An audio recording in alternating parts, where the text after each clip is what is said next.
క్రీస్తునాథుని యందు ప్రియ సహోదరి సహోదరులారా, ఇది పాస్కాయత్త కాల 6వ ఆదివారం. ఈ ఆదివారాన్ని మనము మ్రాని కొమ్మల ఆదివారం అని పిలుస్తాం. ఎందుకు అంటే ఈ ఆదివారం నాడు యేసు ప్రభువు యెరూషలేములో విజయోత్సవం చేయడం గురించి మనము ధ్యానిస్తాం. అదేవిధంగా ఈ ఆదివారాన్ని మనము శ్రమల ఆదివారం అని కూడా పిలుస్తాం.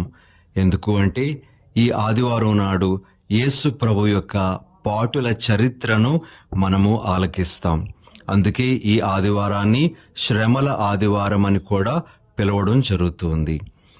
ఈరోజు మనము క్రీస్తు పాటుల చరిత్రను లూకా సువార్త నుండి గ్రహించి ఆ పాటుల చరిత్రనే మనము ఆలకించబోతూ ఉన్నాము, ధ్యానించబోతూ ఉన్నాము.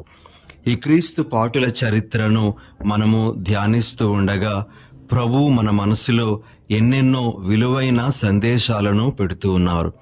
అయితే ప్రియ సహోదరి సహోదరులారా, 3 ముఖ్యమైనటువంటి సందేశాలను ఈరోజు మన మదిలో నిలుపుకోవడానికి ప్రయత్నం చేద్దాం. మొట్టమొదటిది ఏమిటి అంటే, గెత్సెమనే తోటలో ప్రభువు పడినటువంటి ఆవేదన నుండి ఒక చిన్న సందేశాన్ని మనము గ్రహించటానికి ప్రయత్నం చేద్దాం. యేసు ప్రభువుకు తన కళ్ళ ముందు తాను అనుభవించబోయేటువంటి శ్రమలన్నీ కూడా మెదులుతూ ఉన్నాయి. ఆ శ్రమలు అతనిని ఆవేదనతో నింపేశాయి. ఆ ఆవేదనలో అతడు తనతో పాటు మేల్కొని ఉండి ప్రార్థించమని తన 3 శిష్యులను కోరడం జరిగింది. వారు నిద్రాభారంచే ఆ బాధ్యతను నిర్వర్తించలేకపోయినప్పుడు ప్రభువు వచ్చి మరలా వారిని కోరడం జరిగింది. ప్రార్థన చేయండి, మీరు శోధనలకు గురి కాకుండా ప్రార్థన చేయండి అని కోరడం జరిగింది. అయినప్పటికీ కూడా వారు ఆ చిన్న బాధ్యతను నెరవేర్చలేకపోయారు. ప్రియ సహోదరి సహోదరులారా, ఇక్కడ మనము ఒక సందేశాన్ని గ్రహించాల్సి ఉంది. యేసు ప్రభు తన వేదనల సమయంలో తన శిష్యుల నుండి కోరినటువంటిది ప్రార్థనా సహాయాన్ని. తనను బలపరచటానికి బహుశా వారిని కూడా ప్రార్థన చేయమని ఆయన కోరడం ద్వారా ఒకరి కష్టాలలో ఇంకొకరు ప్రార్థనల ద్వారా తోడుగా ఉండగలరు అనే విషయాన్ని ప్రభు మనకు నేర్పిస్తూ ఉన్నారు. ప్రియగు సహోదరి సహోదరులారా, చాలా సందర్భాలలో ఎవరైనా శ్రమలలో కష్టాలలో ఉండేటప్పుడు మనం చేయగలిగేటువంటి సహాయము పెద్దగా ఏమీ లేదు అని అనిపిస్తూ ఉంది. ఆర్థికంగా కానీ లేకపోతే వారికి ఇతరత్రా సహాయం చేయడానికి కానీ మన దగ్గర శక్తియుక్తులు లేవు అని అనిపిస్తూ ఉంది. అయితే మనందరి దగ్గర ఉండేటువంటి శక్తి ఏమిటి అంటే ప్రార్థనా శక్తి. ఆ ప్రార్థనా శక్తిని ఇతరుల కష్ట సమయాలలో మనము వినియోగించుకోవాలి, వారికి ఆ విధంగా మనము తోడ్పడాలి అని ప్రభు మనకు తెలియజేస్తూ ఉన్నారు. ప్రార్థనా సహాయం అనేటువంటిది చాలా ముఖ్యమైన సహాయము మనము ఇతరులకు అందించగలిగింది. స్వయాన యేసు ప్రభువే ఈ ప్రార్థనా సహాయాన్ని కోరారు అని మనము గ్రహించగలం. కాబట్టి మానవ మాత్రులమైనటువంటి మనకు కూడా ఇతరుల ప్రార్థనా సహాయం అనేటువంటిది అత్యవసరం. మనకు అవసరమే, మరి ఇతరులకు కూడా మన ప్రార్థనలు అవసరమే. కాబట్టి ఒకరి కష్టాలలో ఇంకొకరు ప్రార్థనల ద్వారా తోడ్పడుతూ బలపరుచుకుంటూ ఉండాలి అని ప్రభు ఈరోజు ఒక ముఖ్యమైనటువంటి సందేశాన్ని మనకు ఇస్తూ ఉన్నారు. చాలామంది మనలను ప్రార్థన చేయమని కోరుతారు. మనము ప్రార్థన చేస్తాము అని అంటాం కానీ మరి ఆ విషయమే మనము మరిచిపోవడం అనేటువంటిది చాలా సందర్భాలలో జరుగుతూ ఉంది. ఈరోజు ఎవరైనా ప్రార్థన చేయమని అడిగితే ఖచ్చితంగా గుర్తుంచుకొని ప్రార్థన చేస్తాను అనే విధంగా మనము నిర్ణయం తీసుకోవాలి. ప్రియ సహోదరి సహోదరులారా, ఇది ఒక ముఖ్యమైనటువంటి సందేశంగా ఈ శ్రమల ఆదివారం నాడు మనందరము గ్రహించాలి. ఇక రెండవ సందేశం ఏమిటి అంటే, మంచితనము ఓడిపోయినట్లుగా కనిపించిన అంతిమ విజయం మంచితనానిదే అనే విషయాన్ని మనం గ్రహించాలి. పిలాతుకు పండుగలో ఒక బందీని విడుదల చేసేటువంటి ఆచారం ఉండేది. అయితే ఆయన ప్రజలను కోరినప్పుడు వారేమో బరబ్బానే విడుదల చేయమని కోరుతారు గాని యేసు ప్రభువును మాత్రము సిలువ వేయండి అని గట్టిగా అరవడం జరుగుతుంది. ఈ విధంగా యేసు ప్రభువును సిలువ వేయండి, సిలువ వేయండి అని అరవడం ద్వారా, కోరడం ద్వారా వారు మంచితనానికి సమాధి చేస్తున్నారా అని అనిపిస్తూ ఉంది. ప్రియమైనటువంటి సహోదరి సహోదరులారా, యేసు ప్రభు చూపినటువంటి మంచితనం, చేసినటువంటి గొప్ప కార్యములు వారికి ఏమాత్రమూ గుర్తుకు రాలేదు. వారు యేసు కంటే బరబ్బానే, ఒక బందిపోటు దొంగనే కాపాడాలి అని నిర్ణయించుకున్నారు. మంచితనానికి మరణశిక్షను వేశారు.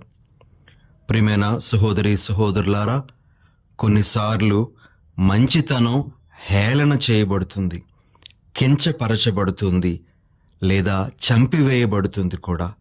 కానీ యేసు తన శ్రమల ద్వారా మంచితనం ఓడినట్లుగా కనిపించిన, చచ్చిపోయినట్లుగా కనిపించిన అంతిమ విజయం దానిదే అని నిరూపించారు. కాబట్టి ఈరోజు మనందరి మనసుల్లో మెదలాల్సినటువంటి గొప్పదైన సందేశం ఏమిటి అంటే, మంచితనానిదే అంతిమ విజయం.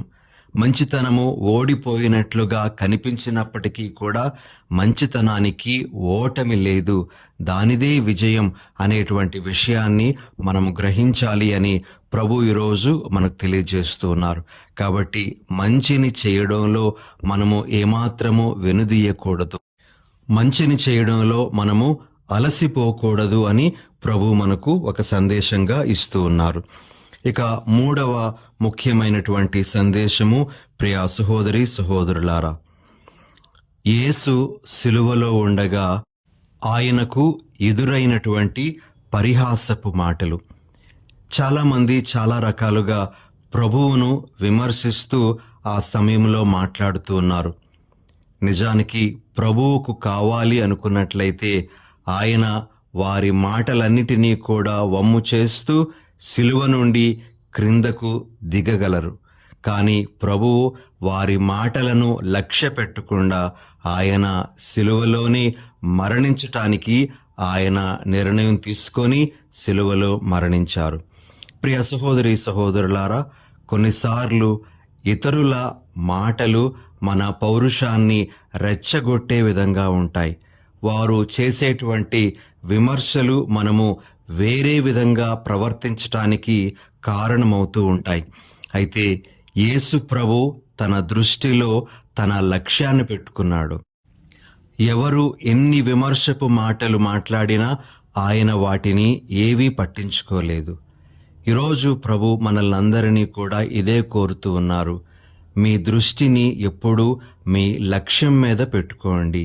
ఎన్ని విమర్శలు వచ్చినా, ఎంతమంది మిమ్మల్ని వెనక్కి లాగినా మీ దృష్టిని ఆ లక్ష్యం మీద నుంచి మరలించవద్దు అని ప్రభు కోరుతున్నారు.